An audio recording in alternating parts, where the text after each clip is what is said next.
मोहतरम जनाब अवैस अहमद साहब, आपके माशाल्लाह जो आपने इस्तीफ़ा दिया उसकी बड़ी पजीराई मिल रही है। लाखों की तादाद में लोग जो है वो आपको फेसबुक पे, सोशल मीडिया पे अप्रिशिएट कर रहे हैं। आपने कल फरमाया था लाहौर हाई कोर्ट में कि आप एक अहम ऐलान करने वाले हैं, क्या उसकी थोड़ी सी वजाहत कर दें सर। जी, मैंने कल कहा था कि अहम ऐलान के मुतालिक, और आज मैंने ऐलान किया है। मैंने कहा है कि हम बाकायदा तौर पे मैंने ये फैसला कर लिया है कि सुप्रीम जुडिशल काउंसिल और सुप्रीम कोर्ट में इन तीनों जज साहबान के खिलाफ जो मिसकंडक्ट का मुजाहरा इन्होंने किया है, ये code of conduct of the जजेस of Supreme Court and High Court की वायलेशन है जी, और पाकिस्तान के आइन की भी, अपने ओथ की भी वायलेशन की है इन्होंने जी।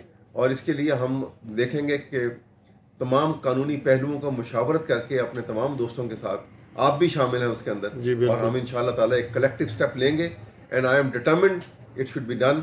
मैंने यहाँ तक ये बात आके इसकी वजाहत भी की थी कि ये इसलिए भी ज़रूरी समझता हूँ कि मैं ऐसे लोगों को समझता हूँ कि ये जुडिशरी के कैंसरस टिश्यूज हैं, इनको जब तक नहीं निकाला जाएगा ये पूरी बॉडी को खराब कर देंगे। गुड और कैंसर ज्यादा कर देंगे। Thank you sir, thank you.